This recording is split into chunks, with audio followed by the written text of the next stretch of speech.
हर लफ्ज़, हर कॉमा है, हर full stop में पुलिस केस बन जाते हैं। तो मैंने अपना लेख अंग्रेज़ी में लिखी है और मेरे एक साथी रियाज़ुल हक ने इसको हिंदी में अनुवाद किया है और मैं हिंदी में पढ़ूँगी।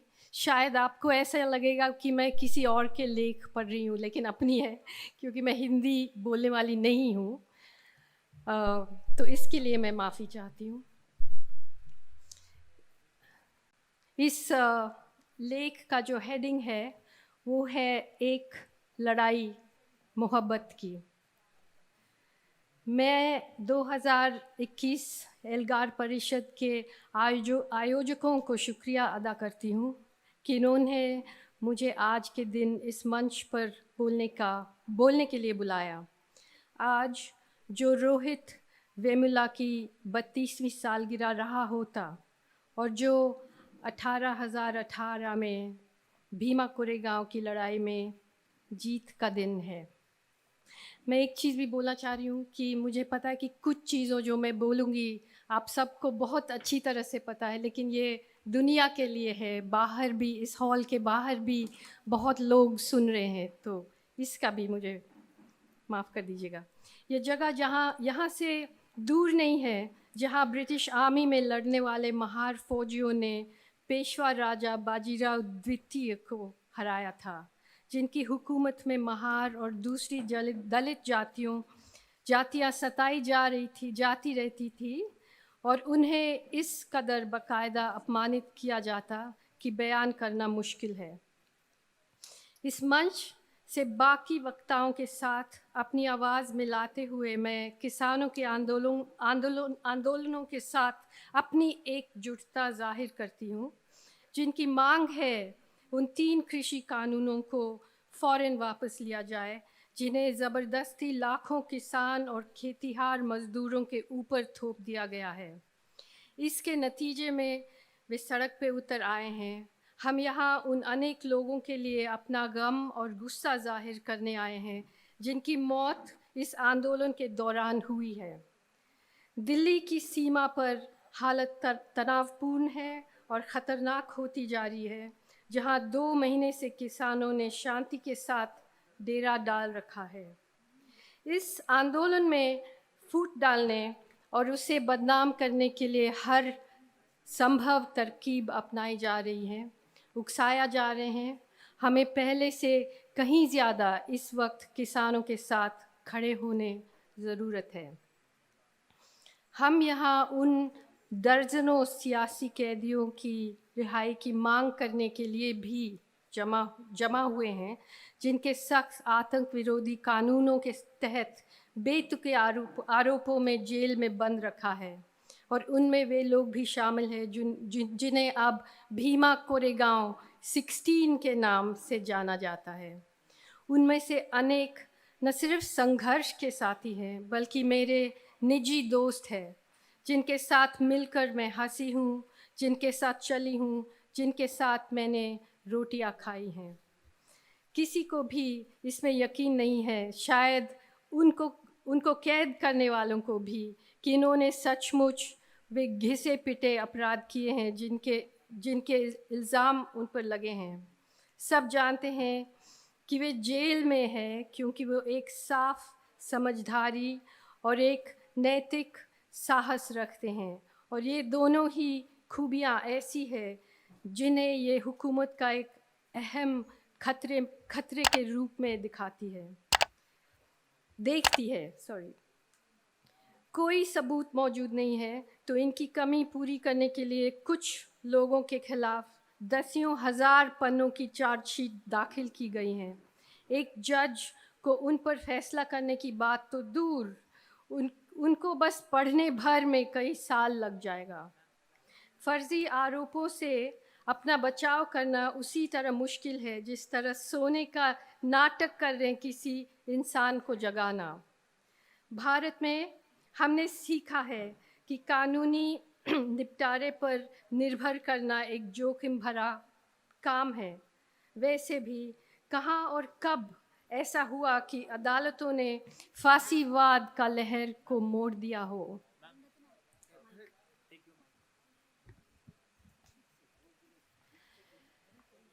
हमारे मुल्क में कानूनों पर बहुत चुनिंदा तरीके से अमल किया जाता है, जो अपना वर्ग, जाति, एथनिसिटी, धर्म, जेंडर और राजनीतिक विचारों पर निर्भर करते हैं।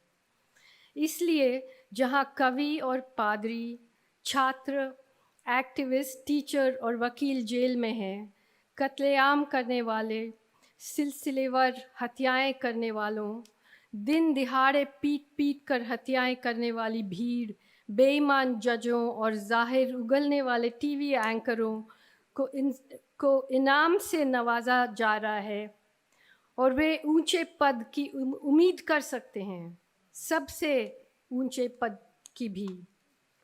कोई भी इंसान जिसके पास एक औसत समझ भी हो वह इस पैटर्न को देखने से चूक नहीं सकता कि कैसे एक ही तरीके से उकसाने वाले एजेंटों द्वारा 2018 की भीमा कोरेगांव रैली, 2020 के सीएए विरोधी आंदोलनों और अब किसानों के आंदोलनों को बदनाम करने और उन्हें तोड़ने की कोशिश हुई है। ऐसे काम करके उनका कुछ नहीं बिगड़ता, जो दिखाता है कि मौजूदा हुकूमत में उन्हें कितना समर्थन हासिल है। चाहे तो मैं आपको ये दिखा सकती हूँ कि दशकों से किस तरह बार बार दोहराते हुए यही पैटर्न इन लोगों ने सत्ता में ले आए हैं। इसमें मुशर्रफ साहब बहुत काम किए हुए हैं, जो फॉल्स फ्लैग अटैक्स है और जो झूठे झूठे केस में दिखाने के लिए कोई और कराने वाले कोई और है।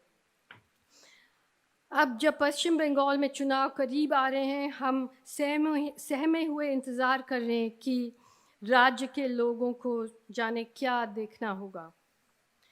कॉर्पोरेट मीडिया ने पिछले 2 वर्षों में एक आयोजन और एक संगठन के रूप में एल्गार परिषद के बारे में लगातार बदनामी फैलाई है। एल्गार परिषद अनेक आम लोगों के लिए 2 शब्द का यह नाम रेडिकल लोगों का, आतंकवादियों, जिहादियों, अर्बन नक्सलियों, दलित पैंथर का एक ऐसा संदिग्ध खुफिया गिरोह बन गया है जो भारत को बर्बाद करने की साजिश में लगा हुआ है।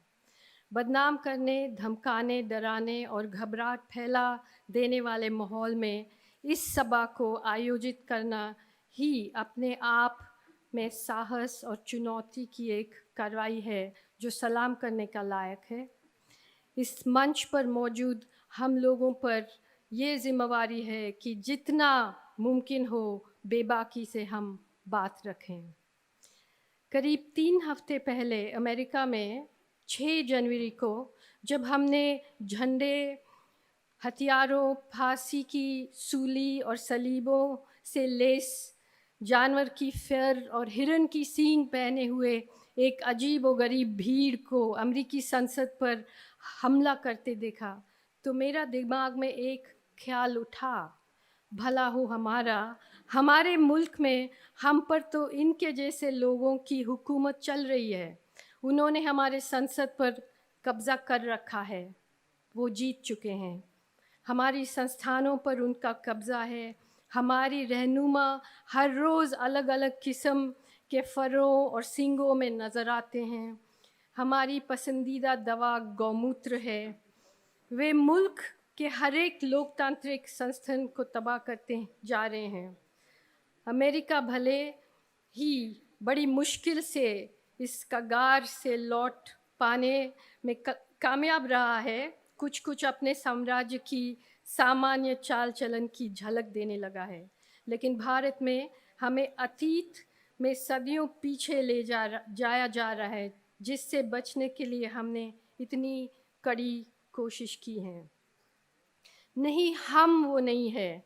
एल्गार परिषद के ये जलसा कोई रेडिकल या चरमपंथी नहीं है। ये हम नहीं है जो असल में कोई गैर कानूनी और संविधान विरोधी काम कर रहे हैं। ये हम नहीं है जिन्होंने अपनी नज़रें फेर ली, खुले तौर पर कत्लेआमों को बढ़ावा दिया, जिनमें हज़ारों की तादाद में मुसलमानों की कत्ल किया जाता है। ये हम नहीं है जो शहरों की सड़कों पर सरेआम दलितों को कोड़े लगाए जाते हुए चुपचाप देखते रहे हैं।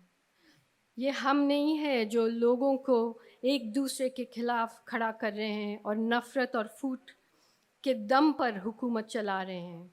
ये काम उन लोगों द्वारा अंजाम दिया जा रहा है जिन्हें हमने अपनी सरकार के रूप में चुना है, और उनकी प्रचार मशीनरी द्वारा अंजाम दिया जा रहा है जो खुद को मीडिया कहते हैं।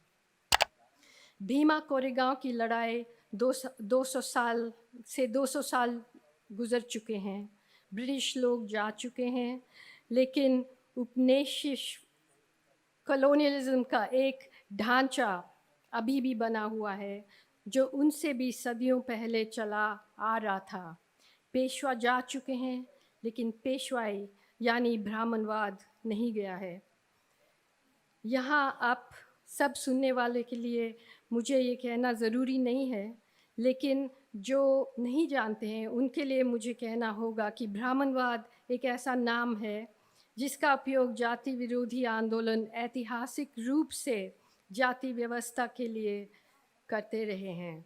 इसका मतलब सिर्फ ब्राह्मण नहीं, हालांकि इस ब्राह्मणवाद को एक कारखाने में ले जाया गया है जहां इसे आधुनिक लोकतंत्र लगने वाले जुमले दिए गए और जातियों पर नियंत्रण रखने का एक बारीक और विकसित मैनुअल और प्रोग्राम मिला है जो नया नहीं है, बस उसकी कमज़ोरियां दूर कर दी गई हैं। इसने दलित बहुजनों की रहनुमाई वाले राजनीतिक दलों के सामने वजूद की चुनौती खड़ी कर दी है जिनसे कभी कुछ उम्मीद मिलती थी। 21वीं सदी के ब्राह्मणवाद का चुना हुआ वाहन ब्राह्मण नेतृत्व वाला आरएसएस है, जो एक सदी की अथक मेहनत के बाद अपने नामी सदस्य नरेंद्र मोदी के ज़रिए दिल्ली में सत्ता पर काबिज है। कईयों का ये मानना था कि आधुनिक पूंजीवाद भारत में जाति का अंत कर देंगे या कम से कम इसे बेकार बना देगा। खुद कार्ल मार्क्स का भी यही मानना था, लेकिन क्या ऐसा हुआ?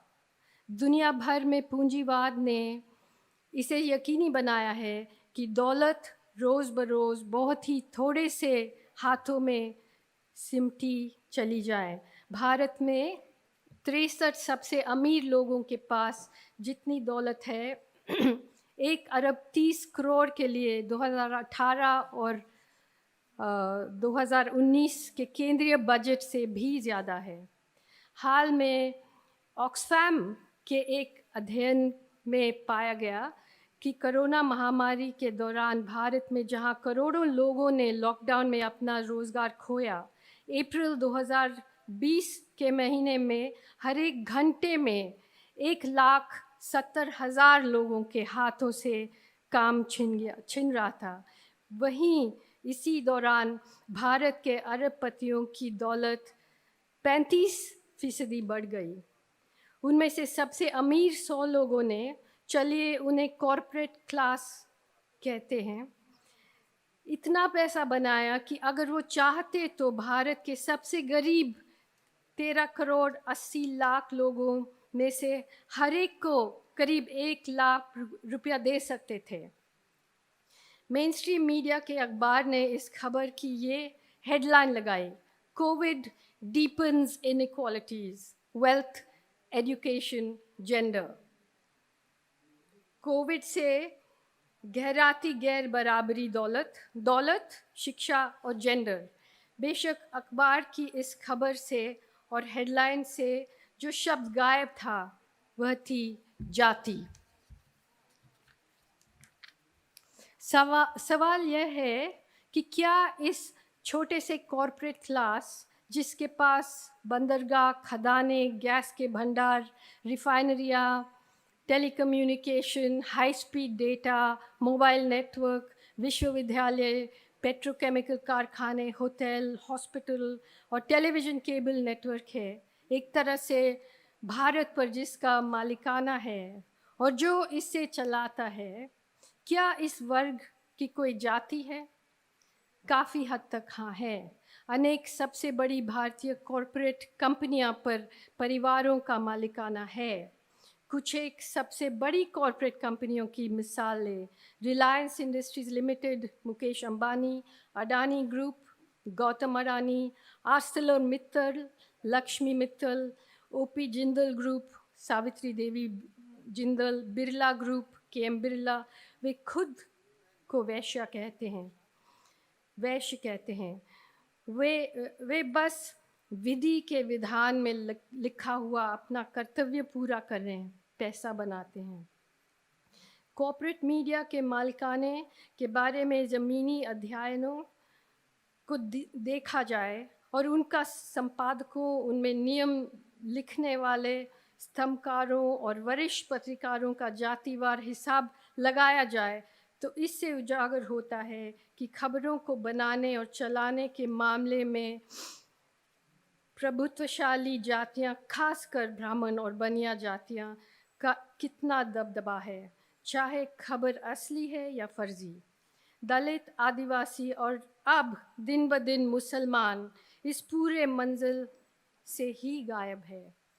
ऊपरी और निचली अदालती व्यवस्था में सिविल सेवा, विदेश सेवाओं के बड़े पदों पर, चार्टर्ड अकाउंटेंट्स के दुनिया में या शिक्षा, स्वास्थ्य और प्रकाशन के क्षेत्र में अच्छी नौकरी में या शासन के किसी भी दूसरा हिस्से में हालत अलग नहीं है।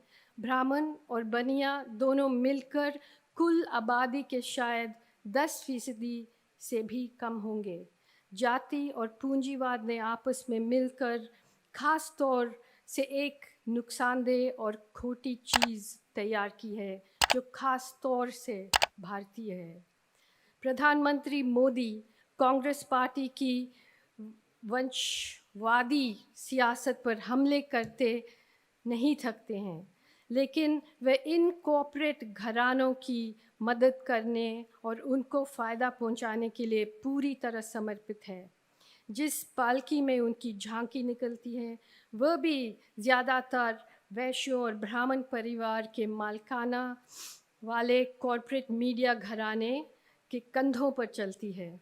मिसाल के लिए कुछ के नाम ये है: times of India, Hindustan times, Indian express, the Hindu, India today, Dainik Bhaskar, Dainik Jagran. Reliance industries के हाथों में 27 टीवी चैनलों की लगाम है, क्योंकि इन चैनलों के शेयरों पर इसका कब्ज़ा है। मैंने झांकी निकलने की बात की क्योंकि मोदी ने प्रधानमंत्री के रूप में करीब 7 सालों के दौरान कभी भी प्रेस का सीधा सामने नहीं किया है, एक बार भी। जहां हम आम लोगों की निजी डेटा खोद निकाले जा रहा है और हमारी आंखों की पुतलियां स्कैन की जा रही हैं, वहीं एक ऐसे अपारदर्शी व्यवस्था लागू की गई है जिसकी ओर में कॉर्पोरेट दुनिया अपने प्रति दिखाई जा रही अटूट वफादारी की कीमत अदा कर सकती हैं। 2018 में चुनावी बॉन्ड आयोजन, मतलब इलेक्टोरल बॉन्ड आयोजन, जिसमें राजनीतिक दलों को बेनामी चंदा देना संभव हो गया है। इस तरह अब हमारे यहाँ एक सचमुच की बाकायदा संस्थाबद्ध, पूरी तरह से सीलबंद पाइपलाइन है जिसके ज़रिए कॉरपोरेट और राजनीतिक एलीट के बीच पैसे और सत्ता की आवाजाही हो सकती है। इसलिए इसमें हैरानी की बात नहीं है कि भाजपा दुनिया का सबसे अमीर राजनीतिक दल है। इसीलिए इसमें भी हैरानी की बात नहीं है कि जब ये छोटा सा वर्गीय जातीय एलीट तबका जनता के नाम पर, हिंदू राष्ट्रवाद के नाम पर इस मुल्क पर अपनी गिरफ्त को मजबूत कर रहा है, तब ये आवाम के साथ एक दुश्मन ताकत की तरह पेश आने लगा है, जिसमें इसके अपने वोटर भी शामिल है। उसे इस आवाम पर किसी तरह काबू करना है, इसको चकमा देना है, इसकी ताक में रहना है, ऐसा कुछ करना है कि वो घबरा जाए, इस पर छुप कर हमला करना है और सख्ती से हुकूमत करनी है। हम घात लगाकर होने वाली घोषणाओं और गैर कानूनी अध्यादेशों का एक राष्ट्र बन गए हैं। नोटबंदी ने रातों रात अर्थव्यवस्था की कमर तोड़ दी। जम्मू कश्मीर में आर्टिकल 370 को रद्द करने के नतीजे में 70 लाख लोगों पर अचानक ही एक लॉकडाउन लगा दिया गया, जिनको महीने फौजी और डिजिटल घेराबंदी में रहना था।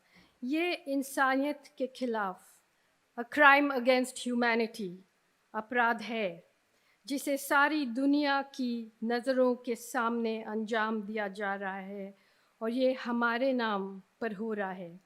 1 साल के बाद एक ज़िद्दी चुनौती देने वाले अवाम ने आज़ादी के अपने संघर्ष को जारी रखा है, तब भी जब एक के बाद एक आने वाले सरकारी फरमान कश्मीर की देह को एक एक हड्डी को तोड़ रहे हैं। खुलेआम मुसलमान विरोधी सिटीजनशिप अमेंडमेंट एक्ट CAA और national register of citizenship national register of citizens NRC के नतीजे में मुसलमान औरतों की रहनुमाई में महीनों तक आंदोलन चला।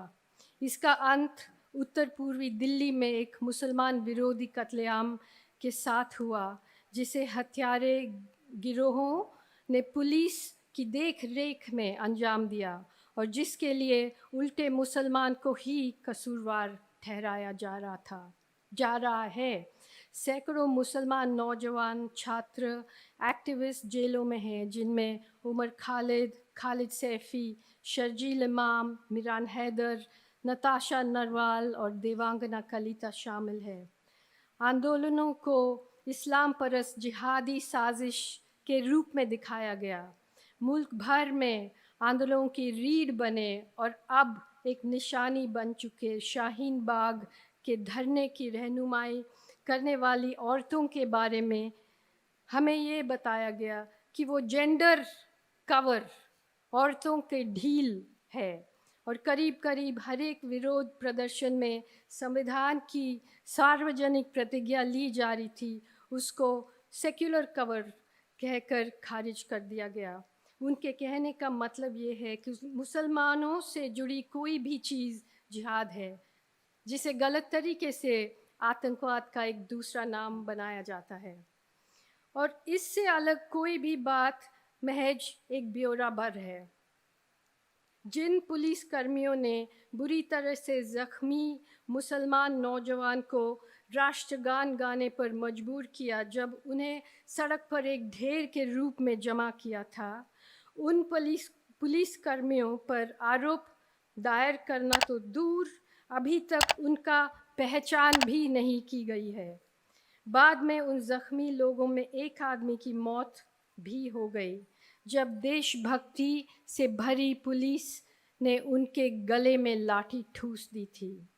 इस महीने गृह मंत्री ने दंगों को संभालने के लिए दिल्ली पुलिस को तारीफ़ की और अब कत्लेआम के 1 साल बाद जब ज़ख्मी और तबाह समुदाय किसी तरह इससे उबरने की कोशिश कर रहा है, तब बजरंग दल और VHP अयोध्या में राम मंदिर के लिए चंदा जमा करने के लिए ठीक उन्हीं कॉलोनियों में रथ यात्राएं और मोटरसाइकिल परेड निकालने का ऐलान कर रहे हैं।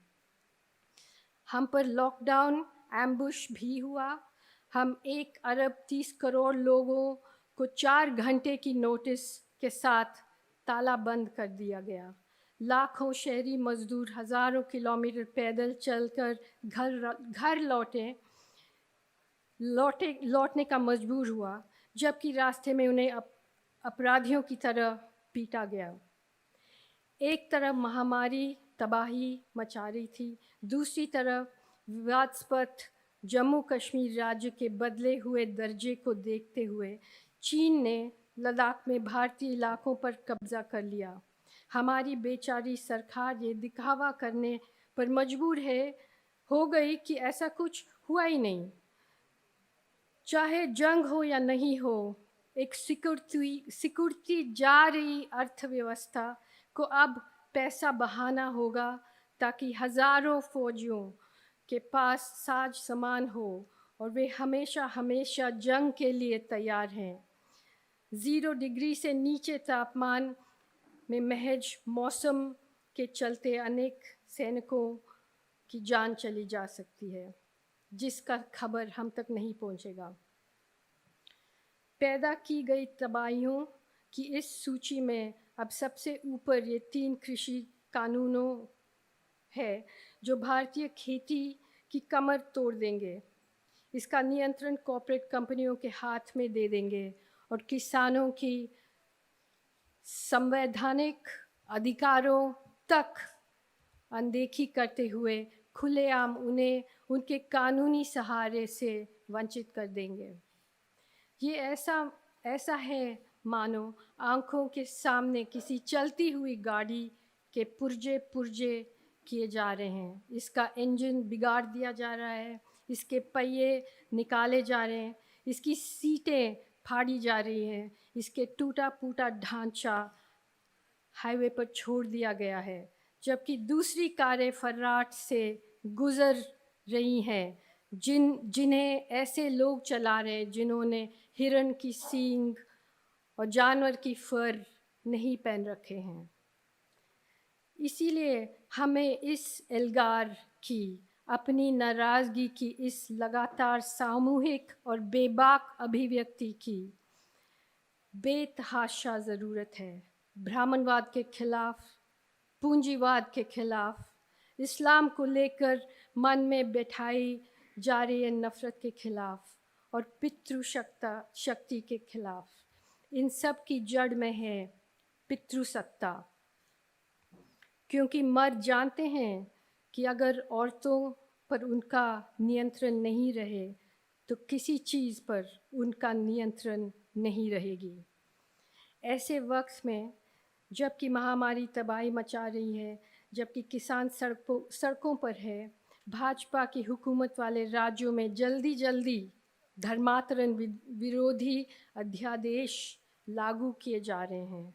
मैं थोड़ी देर इनके बारे में बोलना चाहूँगी, क्योंकि जाति के बारे में, मर्दानगी के बारे में, मुसलमान और ईसाइयों के बारे में, प्यार, औरतों, आबादी और इतिहास के बारे में इस हुकूमत के मन में जो बेचैनियाँ हैं उनकी झलक आप इन अध्यादेशों में देख सकते हैं।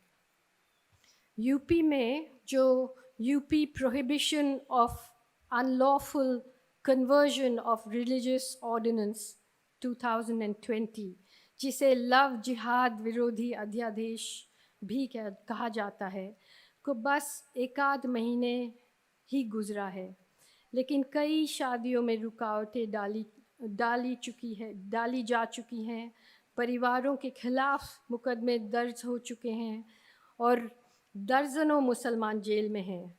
तो अब उस गौमांस के लिए जो उन्होंने नहीं खाया, उन गायों के लिए जो उन्होंने नहीं मारी, उन अपराधों के लिए जो उन्होंने कभी नहीं किया, हालांकि धीरे धीरे ये नज़रिया बनता जा रहा है कि मुसलमानों का कत्ल हो जाना वो उन्हीं का अपराध है। पीट कर मार दिए जाने के साथ साथ उन चुटकुलों के लिए जो उन्होंने नहीं बनाए हैं जेल जाने के साथ साथ, जैसे कि नौजवान कॉमेडियन मुन्नावर फ़रूकी के मामले में हुआ, मुसलमान अब प्यार में पड़ने और शादी करने के अपराध के लिए जेल जा सकते हैं। इस अध्यादेश को पढ़ते हुए कुछ बुनियादी सवाल सामने आए जिनके मैं नहीं उठा रही हूँ, जैसे कि आप धर्म का व्याख्या कैसे कर सकते हैं, कैसे करते हैं। एक आस्था रखने वाला इंसान अगर नास्तिक बन जाए तो क्या उस पर मुकदमा किया जा सकता है? 2020 ये यूपी ऑर्डिनेंस बहकाने, बल, अनुचित असर, प्रपीड़न, प्रलोभन, किसी कपट पूर्ण साधन द्वारा या विवाह द्वारा एक धर्म से दूसरा धर्म में विधि विरुद्ध धर्म संपरिवर्तन प्रतिषेध की बात कहता है।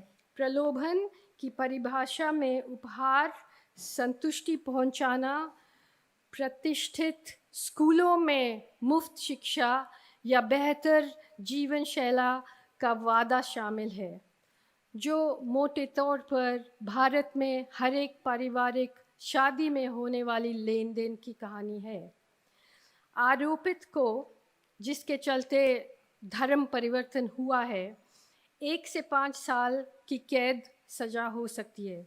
इसके लिए दूर रिश्तेदार समेत परिवार का कोई भी सदस्य आरोप लगा सकता है।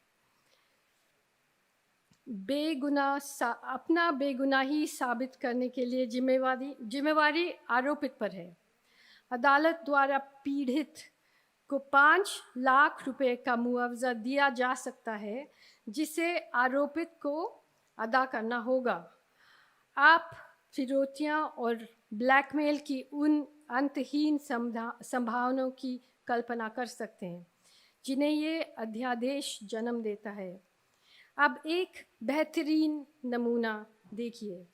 अगर धर्म बदलने वाला शख्स एक नाबालिग औरत या अनुसूचित जाति या अनुसूचित जनजाति से है, तो धर्म परिवर्तक यानी आरोपित को सज़ा दुगना हो जाएगी, 2 से 10 साल तक कैद। दूसरे शब्दों में ये अध्यादेश औरतों, दलितों और आदिवासियों को नाबालिगों के दर्जा देता है। ये कहता है कि हम बच्चे हैं, हम बालिग नहीं माना गया है, जो अपना कामों के लिए जिम्मेवार है। यूपी सरकार की नज़रियों में हैसियत सिर्फ प्रभुत्वशाली हिंदू जातियों की मर्द की है, एजेंसी सिर्फ उनके पास है। यही वो भावना है जिसके साथ भारत के मुख्य न्यायाधीश ने पूछा कि औरतों को, जिनके दम पर कई मायनों में भारतीय खेती चलती है, किसान आंदोलनों में क्यों रखा जा रहा है। और मध्य प्रदेश सरकार ने प्रस्ताव रखा है कि कामकाजी औरतें अपने परिवारों के साथ जो नहीं रहती हैं, वे थाने में अपना रजिस्ट्रेशन कराएं और अपनी सुरक्षा के लिए पुलिस के निगरानी में रहें। अगर मदर तेरेसा जिंदा होती तो ये तय है कि ये अध्यादेश के तहत उन्हें जेल की सज़ा काटनी पड़ती। मेरा अंदाज़ है कि उन्होंने जितने लोगों को ईसाईयत में धर्मांतरण कराया, उनकी सज़ा होती 10 साल और जीवन भर का कर्ज। ये भारत में गरीब लोगों के बीच काम कर रहे हैं हर एक ईसाई पादरी की किस्मत हो सकती है। और अब उस शख्स का क्या करेंगे जिसने कहा था, मैं पढ़ने जा रही हूँ ये शब्द, क्योंकि हमारी बदकिस्मती है कि हम खुद को हिंदू कहना पड़ता है, इसीलिए हमारे साथ ऐसा व्यवहार होता है। अगर हम किसी और धर्म के सदस्य होते तो कोई भी हमारे साथ ऐसा व्यवहार नहीं करता। कोई भी ऐसा धर्म चुन लीजिए जो आपको हैसियत और आपसे व्यवहार में बराबरी देता है। अब हम अपनी गलतियां सुधारेंगे। आप में से कई जानते होंगे ये बातें बाबा साहब अम्बेडकर की है। एक बेहतर जीवन शैली के वादे के साथ सामूहिक धर्मांतरण का एक साफ आह्वान। इस अध्यादेश के तहत, जिसमें सामूहिक धर्मांतरण वह है जब 2 से अधिक व्यक्ति धर्म परिवर्तन किए जाएं, ये बातें अंबेडकर को अपराध का जिम्मेवार बना देगी। शायद महात्मा फुले भी कसूरवार बन जाएं, जिन्होंने सामूहिक धर्म परिवर्तन को अपना खुला समर्थन दिया था, जब उन्होंने कहा था, और ये भी मैं पढ़ने जा रही हूँ, मुसलमानों ने चालाक आर्यभट्टों की खुदी हुई पत्थर की मूर्तियों को तोड़ते हुए उन्होंने जबरन गुलाम बनाया और शूद्रों और अतिशूद्रों को बड़ी संख्या में उनके चंगुल से आज़ाद कराया और उन्हें मुसलमान बनाया। उन्हें मुसलमान धर्म में शामिल किया। सिर्फ यही नहीं, बल्कि उन्होंने उनके साथ खान पान और शादी विवाह भी कायम किया और उन्होंने सभी बराबर अधिकार दिए। इस उप महाद्वीप की आबादी में दसियों लाख सिखों, मुसलमानों, ईसाइयों और बौद्धों का एक बड़ा हिस्सा ऐतिहासिक बदलावों और सामूहिक धर्मांतरणों की गवाही है। हिंदू आबादी की गिनती में तेज़ गिरावट वह चीज़ है जिसने शुरू में प्रभुत्वशाली जातियों में आबादी की बनावट के बारे में बेचैनी पैदा की थी और एक ऐसे सियासत को मजबूत किया था जिसे आज हिंदुत्व कहते हैं। लेकिन आज अब आरएसएस सत्ता में है तो लहर पलट गई है। अब सामूहिक धर्मांतरण सिर्फ वही हो रही है जिन्हें विश्व हिंदू परिषद आयोजित कर रहा है। इस प्रक्रिया को घर वापसी का नाम से जाना जाता है। 19वीं सदी के आखिरी दौर में हिंदू सुधारवादी समूहों ने शुरू की थी। घर वापसी में जंगलों में रहने वाले आदिवासी लोगों की हिंदू धर्म में वापसी कराई जाती है, लेकिन इनके लिए एक शुद्धि की रस्म निभानी होती है ताकि घर से बाहर रहने से आई गंदगी को साफ किया जा सकते हैं। अब यह तो परेशानी है कि ये यूपी ऑर्डिनेंस के तर्क के मुताबिक ये एक अपराध बन जाएगा, तो फिर इस परेशानी से कैसे निबरता? इसमें एक प्रावधान जोड़ा गया है जो कहता है, कोट, यदि कोई व्यक्ति अपने ठीक पूर्व धर्म पुनः संपरिवर्तन करता है या करती है तो उसे इस ऑर्डिनेंस के अधीन धर्म संपरिवर्तन नहीं समझा जाएगा।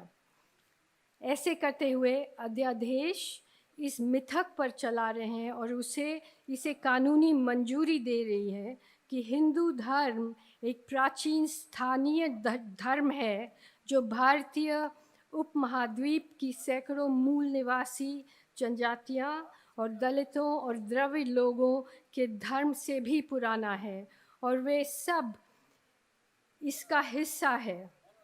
ये गलत है और सरासर गैर ऐतिहासिक है। भारत में इन्हीं तरीक़ों से मिथकों को इतिहास में और इतिहास को मिथकों में बदला जाता है। अतीत का लेख जोख रखने वाले प्रभुत्वशाली जातियों से आने वाले लोगों को इसमें कोई कॉन्ट्रडिक्शन नहीं दिखाई देता जब जहाँ ज़रूरत हो मूल निवासी होने का दावा भी किया जाए और साथ ही खुद को आर्य का वंशज भी बताया जाए। अपने करियर की शुरुआत में दक्षिण अफ्रीका में गांधी जब डरबन पोस्ट ऑफिस में भारतीयों के दाखिल होने के लिए एक अलग एंट्रेंस के लिए अभियान चला रहे थे ताकि उन्हें काले अफ्रीकियों के साथ, जिन्हें वो अक्सर काफिर और असभ्य कहते थे, एक ही दरवाजे से आना जाना न पड़े। तब गांधी ने दलील दी कि भारतीय और अंग्रेज़ एक प्रजाति से निकले हैं जिसे इंडो आर्यन कहा जाता है। उन्होंने सुनिश्चित किया कि प्रभुत्वशाली जाति के पैसेंजर इंडियन और उत्पीड़ित जाति की गिरमिटिया मज़दूरों को अलग करके देखा जाए। ये 1894 की बात है, लेकिन सर्कस अभी भी ख़त्म नहीं हुआ है। आज यहाँ इतने व्यापक राजनीति नज़रिए वाले वक्ताओं की मौजूदगी एल्गार परिषद की बौद्धिक काबिलियत को जाहिर करते हैं कि यह देख पा रहे हैं कि हम पर होने वाला हमले सब दिशाओं से आ रहे हैं, किसी एक दिशा से नहीं। इस हुकूमत के लिए इससे ज़्यादा खुशी की बात और कुछ नहीं होती जब हम खुद को अपने या अपने समुदायों की अलग थलग कोठरियों में, छोटी छोटी हौज़ों में बंद कर लेते हैं, जहाँ हम गुस्से में पानी की छींटें उड़ाती हैं। जब हम बड़ी तस्वीर नहीं देखते, तब अक्सर हमारा गुस्सा एक दूसरे पर निकलते हैं। जब हम अपनी तयशुदा हौज़ों की कगारें तोड़ देते हैं, सिर्फ तभी हम एक नदी बन सकते हैं और एक ऐसे धारा के रूप में बह सकते हैं जिसे रोका नहीं जा सकता है। इसे हासिल करने के लिए हमें उससे आगे जाना होगा जिसे करने का फरमान हमें दिया गया है। हमें उस तरह सपना देखने का साहस करना होगा जैसे रोहित वेमुला ने देखा। आज वो यहाँ हमारे साथ है, हमारे बीच है। वे अपनी मौत में भी एक पूरी की पूरी नई पीढ़ी के लिए एक प्रेरणा है, क्योंकि वे सपना देखते हुए मरा। उन्होंने मरते हुए भी अपना मानवता, अपनी आकांक्षाओं, अपनी बौद्धिक कौतूल को मुकम्मल बनाने के अपने अधिकार पर जोर लगाया। उन्होंने सिमटने से, सिकुड़ने से, दिए गए सांचे में ढलने से इनकार किया। उन्होंने उन लेबलों से इनकार किया जो असली दुनिया उनके ऊपर लगाना चाहती थी। वो जानते थे कि वे कुछ और नहीं बल्कि सितारों से बना हुआ है। वो एक सितारा बन गए हैं। हमें उन फंदों से सावधान रहना होगा जो हमें सीमित करती है, हमें बने बनाए स्टीरियोटाइप सांचों में घेरती है। हम में से कोई भी महज अपनी पहचानों का कुल जोड़ भर नहीं है। हम वह है, लेकिन उससे कहीं कहीं ज़्यादा है। जहाँ हम अपने दुश्मनों के खिलाफ कमर कस रहे हैं, वहीं हम अपने दोस्तों के पहचान करने के काबिल भी होना चाहिए। हमें अपना साथियों की तलाश करनी ही होगी, क्योंकि हम में से कोई भी इस लड़ाई को अकेले नहीं लड़ सकते। पिछले साल CAA का विरोध करने वाले हिम्मती आंदोलनकारियों ने और अब हमारे चारों तरफ चल रही किसान के शानदार आंदोलन ने ये दिखाया। जो किसान संघ एक साथ आए हैं, वो अलग अलग विचारधाराओं वाले और अलग अलग इतिहासों वाले लोगों की नुमाइंदगी करते हैं। मतभेद गहरे हैं, बड़े और छोटे किसानों के बीच, ज़मींदारों और बेज़मीन खेतियार मज़दूरों के बीच, जट सिखों और मजहबी सिखों के बीच, वामपंथी और मध्य मार्गी संघों के बीच जातीय अंत विरोध भी है और दहला देने वाली जातीय हिंसा है, जैसे कि बंट सिंह ने आपको आज बताया, जिनके दोनों हाथ और एक पैर 2006 में काट दिए गए। इन विवादों को दफनाया नहीं गया है, उनके बारे में भी कहा जा रहा है, जैसे कि रणदीप मड्डोके ने, जिन्हें आज यहाँ होना था, अपनी साहसी डॉक्यूमेंट्री फिल्म लैंडलेस में कहा है। और फिर भी वे सब साथ आए हैं ताकि इस सत्ता का सामने किया जा सके, ताकि इस लड़ाई लड़ी जा सके जिसे हम जानते हैं कि ये वजूद की एक लड़ाई है। शायद यहाँ इस शहर में, जहाँ पर अंबेडकर को ब्लैकमेल करके पूना पैक्ट पर दस्तखत कराया गए थे, जहाँ ज्योतिबा और सावित्रीबाई फुले ने अपना क्रांतिकारी काम किया, इस शहर में हम अपने संघर्ष को एक नाम दे सकते हैं। शायद हमें इसे सत्य शोधक रेजिस्टेंस कहना चाहिए। आरएसएस के खिलाफ खड़ा एसएसआर। नफ़रत के खिलाफ मोहब्बत की लड़ाई, नफ़रत के खिलाफ मोहब्बत की लड़ाई, एक लड़ाई मोहब्बत की खातिर। ये ज़रूरी है कि इसे जुझारू तरीके से लड़ा जाए और खूबसूरत तरीके से जीता जाए। शुक्रिया।